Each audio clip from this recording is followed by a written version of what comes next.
Have you ever wondered what waits out there in the deepest corners of space? So far from any star that you can almost feel your heartbeat echo in the emptiness? They call us Void Navigators, and trust me, it's a fancy title that doesn't come close to describing the real job. My name is Atlas Arrow, and I've been threading that endless dark for 2 decades. Each jump I make through the emptiness leaves a mark, a reminder that space is not just dead silence. Sometimes, it feels like space is watching back that I haul cargo for a giant corporation that doesn't really care about the sanity of its pilots. All they want is profit, and I'm just another cog in their giant machine. Essential personnel, they call me, which sounds grand, like I'm some proud hero bridging distant worlds, but it's as hollow as a broken thruster when you're floating in a metal box, alone between stars that are light years apart. The emptiness is a heavy thing. It presses against your ribs. It gets into your head. And somehow, every contract I take reminds me how tiny I am that I pilot a ship called the Terminus. It's not new, and it's not pretty, but it's reliable enough to keep me breathing when I jump from one lonely outpost to another. The cockpit is cramped, with control panels that flicker and an old chair that squeaks if I lean too far back. The engine hums at a pitch that lulls me half to sleep on long flights, only to jolt me awake with the occasional stutter. I've tried to decorate the place to feel more human. An old photo from Earth, some personal trinkets, worn grips on the controls. It helps a little, but no matter how many pictures you tape to the walls, you can't escape the nothing outside that on a typical day, I run diagnostics to keep the ship from failing mid-jump. The computer pings me if it sees a glitch, and I do my best to fix it. That's the routine. Check thrusters, check sensors, check life support. But the void isn't just about mechanical problems. It's about the sense that something vast and quiet lurks just beyond your sensor's reach. I've logged countless hours out there, too many, probably. In all that time, I've witnessed weird flashes and strange readings that I can't quite explain. When I tell corporate suits about them, they brush me off. They say it's just space dementia or sensor malfunctions, but I know better that I keep a personal log, a private one. The corporation doesn't like that, but I don't care. This log is the only place I can truly speak my mind. I write down every anomaly and every eerie occurrence. I write about times I've seen sensor blips that had no logical source. I record moments when I swore I glimpsed something huge drifting across the cosmic backdrop, only for the data to vanish like it never existed. Reading those entries is like reliving little nightmares I've tucked away, each one whispering that there's far more out there than we understand. Over the years, I've picked up plenty of stories from other navigators. Some come back pale and trembling, talking about shapes and the swirling colors of the jump. Others keep quiet, but you can see fear hidden in their eyes. Sometimes we trade tales in the station bars, half laughing to lighten the mood. But there's always that one moment where we go silent and stare into our drinks, remembering something we can't fully describe, something that's beyond words.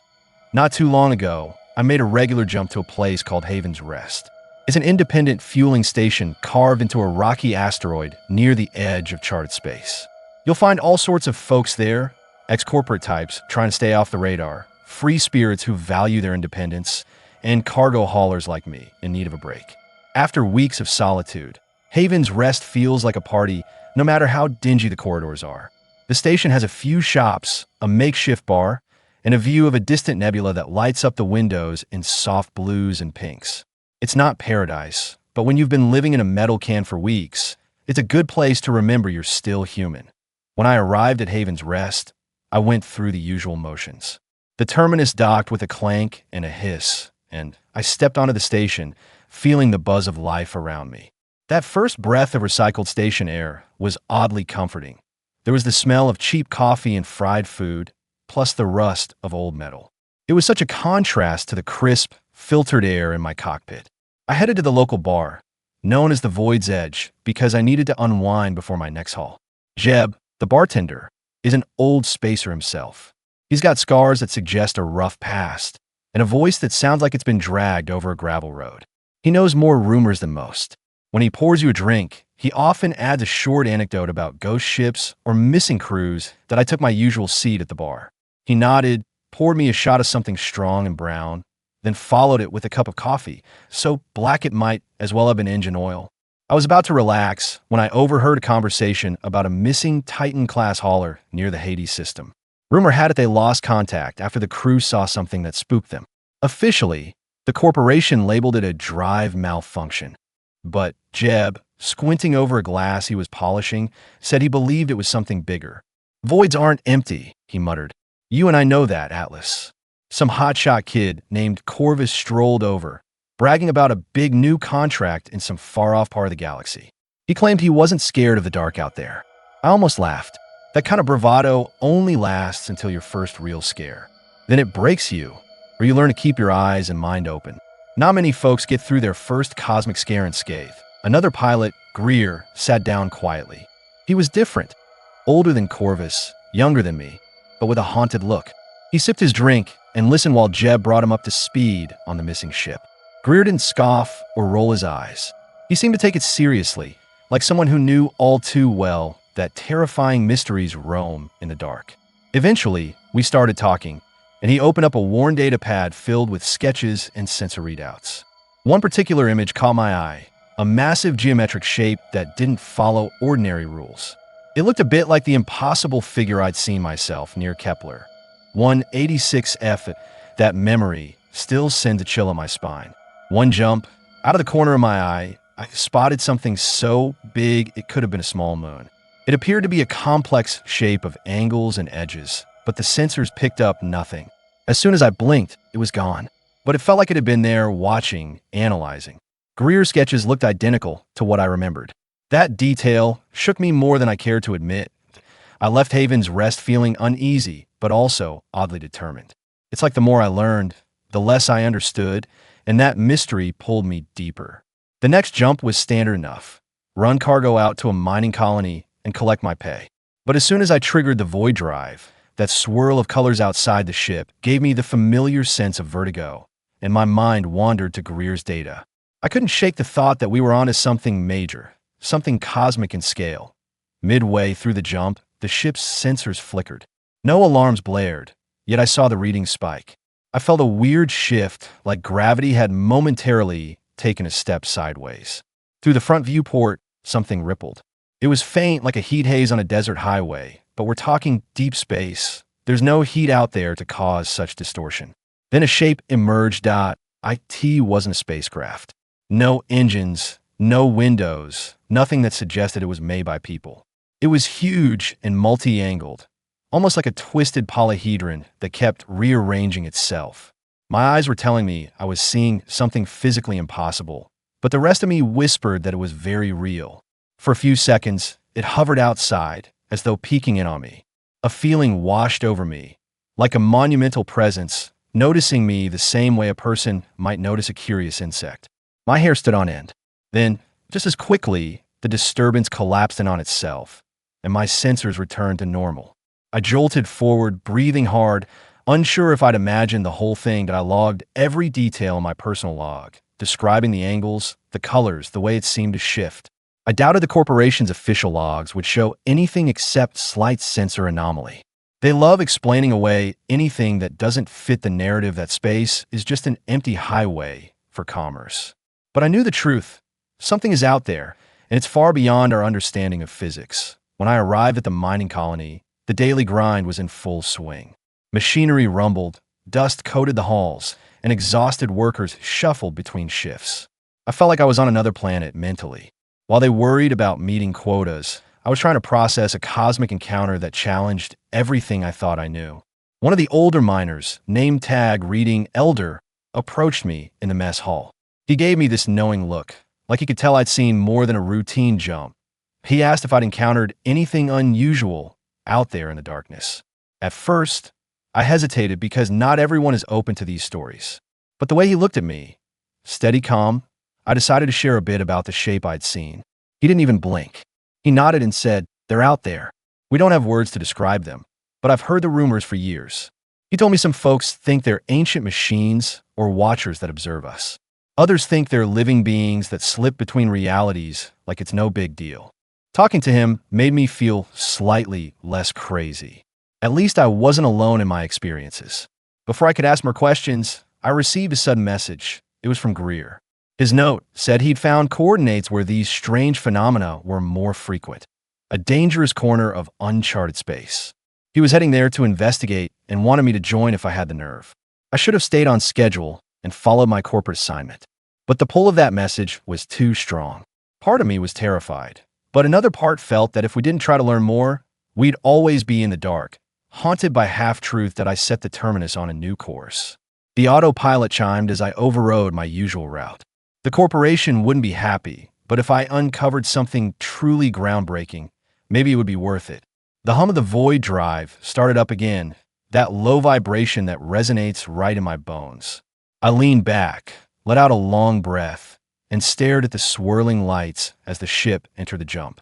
The Void felt different this time, like I was stepping deeper into its domain, no illusions left about how small and fragile I really was. During the journey to Greer's coordinates, I noticed more subtle anomalies, tiny sensor spikes, unusual readings of gravitational eddies. Nothing as dramatic as the shape I saw, but enough to keep me on edge. Each time something spiked, I'd jump out of my seat, scanning for more data, hoping to learn anything that might help us understand. Occasionally, the ship would groan as if the space-time around us was being tugged by unseen forces. My heart would pound, but the terminus held together. I finally dropped out of the jump near the designated spot. Greer's ship hovered in the distance, a small silhouette against the backdrop of faint stars. No nearby planets, no major stations, just empty space as far as the eye could see.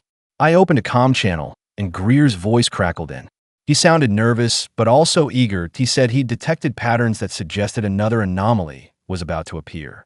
Something about repeating gravitational fluctuations that resembled what we'd both seen. I told him about my own sensor logs, and the moment I felt that presence. He wasn't surprised. In fact, he sounded almost relieved, like he'd finally found someone who understood.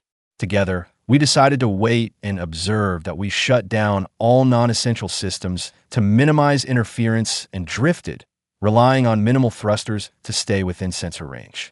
It felt like hours passed. The starfield outside was so still, so calm, that my mind started playing tricks.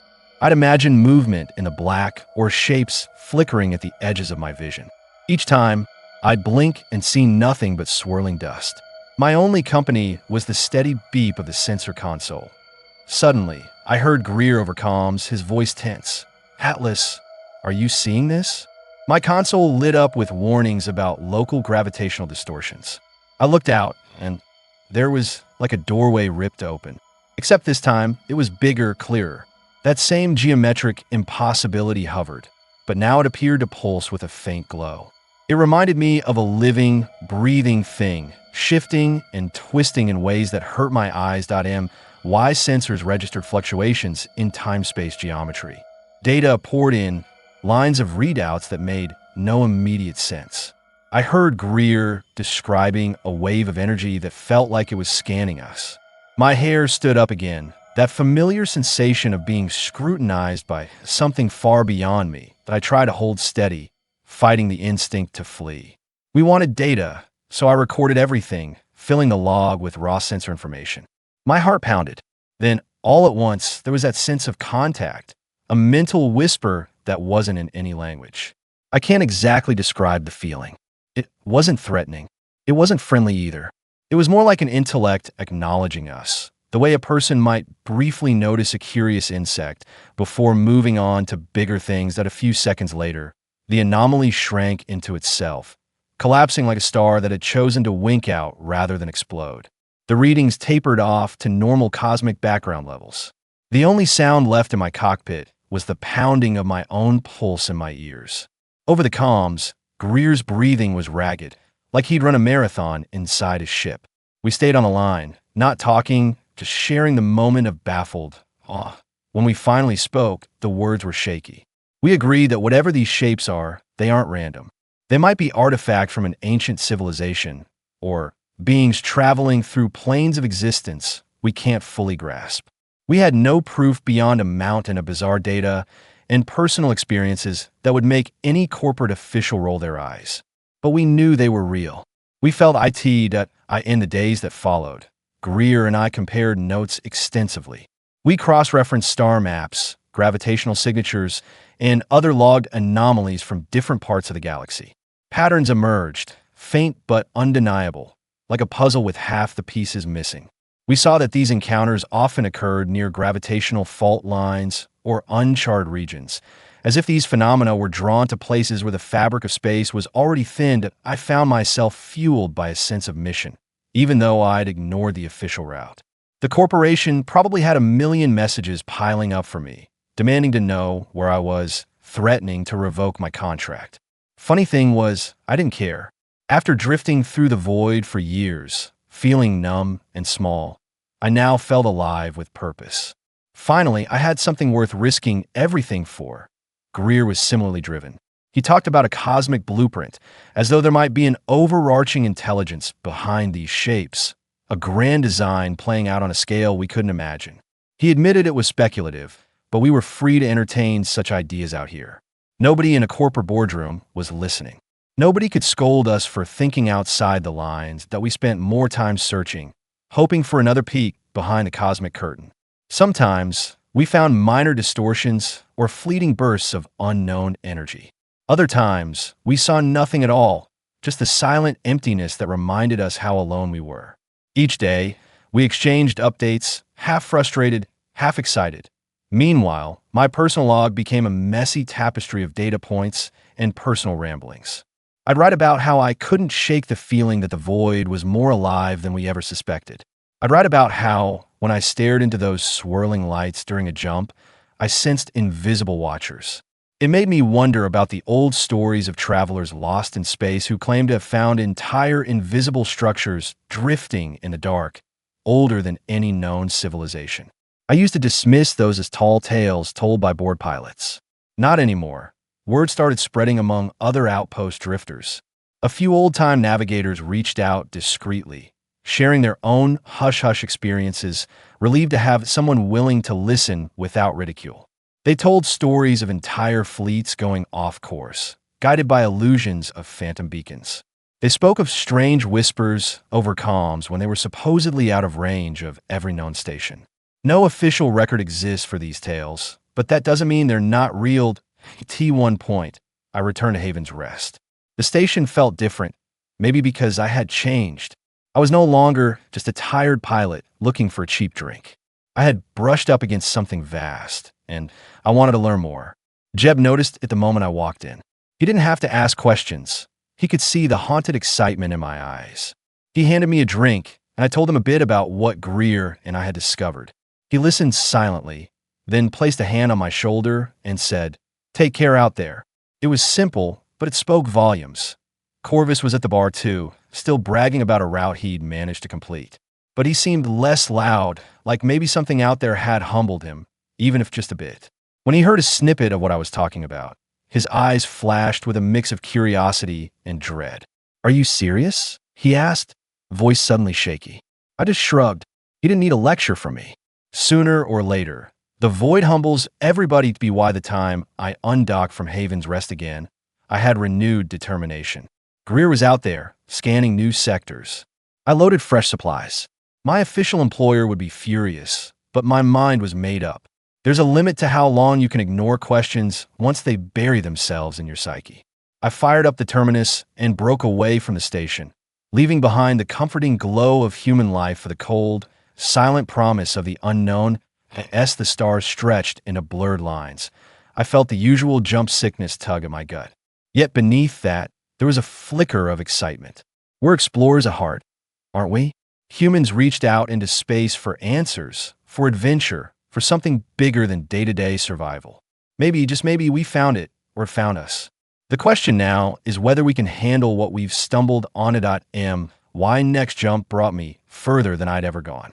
Fuel was running low, and I'd have to stop soon to resupply or risk floating forever in that silent ocean. But first, I wanted one more chance to catch a hint of these watchers, these impossible shapes. I spent hours watching the sensor readouts, half hypnotized by the hum of the drive. Nothing. I drifted in the dark, feeling almost disappointed. Then I realized it wasn't just disappointment. It was relief. I was still shaken by our last encounter. Part of me wanted confirmation that I hadn't hallucinated, but another part wasn't sure I could handle another brush with that immense intelligence. Eventually, I spotted a faint reading, tiny gravitational ripples, not strong enough to form a full anomaly. But they were there. My heart gave a sudden jolt, and I steadied myself, ready to record everything. The sensors pinged, but the ripples dissipated. It felt like a wave goodbye, like whatever's out there had decided not to fully appear. I stared at the data for a long while, then reached for my personal log. I recorded the coordinates, the brief distortion, the time, my own physical responses. The corporation might never believe it, but at least I'd have some record for whoever comes after me. Maybe someday, others will piece it all together. When the jump ended, I found myself near a battered old fueling station, smaller than Haven's Rest, with flickering beacons. I docked, refilled, and took a moment to breathe. As I sat in the cockpit, listening to the clang of pipes and the hiss of pressure valves, I realized I wasn't the same person I'd been. I was no longer just hauling cargo. I was on a quest. And whether that quest was for answers, meaning, or just to prove that these watchers exist, I didn't know. Maybe all of the above, that I found a quiet corner in the station's mess hall and scrolled through my logs. There were too many coincidences. All the anomalies, the stories from other pilots, the shape I'd seen, and the real mental connection I sensed. These things added up to more questions than I could process. But that's the nature of discovery, isn't it? You peel back one layer and find 20 more beneath that. I prepared to continue onward. I sent a brief message to Greer, letting him know my location and the small gravitational disturbance I'd encountered. I didn't expect an immediate reply, but it felt good to keep a lifeline open to someone who understood. In a universe so large, connections matter. They remind us we're human. And so, here I am, Atlas Harrow, still a Void Navigator, but now also an explorer of mysteries that defy logic. I'm sure the corporation will track me down sooner or later. Maybe they'll yank my license or label me unfit for duty. But once you've glimpsed something that challenges your view of reality, it's impossible to go back to the old routine of hauling freight and pretending everything's normal. The void is alive with secrets. It might be silent, but it's not empty. There is something out there, shaping and bending the very fabric of space, observing us with a calm curiosity that I'm not sure where my path leads next. Maybe I'll catch up to Greer in some obscure sector, and we'll combine our data. Maybe we'll unravel a fraction of this cosmic riddle. Or maybe we'll vanish like so many others, swallowed by the black. Yet I can't walk away. Once you taste the raw mystery of the universe, you're hooked. You keep looking for that next glimpse, that next brush with the unimaginable. Because in that moment, you remember that we're more than tiny creatures scurrying between worlds. We're witnesses to something profound, something that could reshape what we know about existence. They call us Void Navigators, but that's just the label stamped on our contracts. What we truly do is stare into the endless dark and come back with stories that others either fear or dismiss. We question, we wonder, we challenge the boundaries of our minds and sanity. And if these watchers want to reveal themselves little by little, then I'll be out here, eyes wide, waiting for that next moment when the universe opens a small window into something grander than I ever imagined. If you ever find yourself drifting through that lonely stretch between stars, with only the faint hum of your ship to break the silence, listen closely. Pay attention to the flickers on your sensors, to the whispers that tug at the edges of your thoughts. The void might speak to you too, and if it does, don't be too quick to dismiss it. Let your curiosity pull you in. You might just discover a secret older and stranger than anything taught in flight school. That's what it means to be a Void Navigator in this untamed galaxy. We're the ones brave or foolish enough to keep looking into the black, even when it stares back.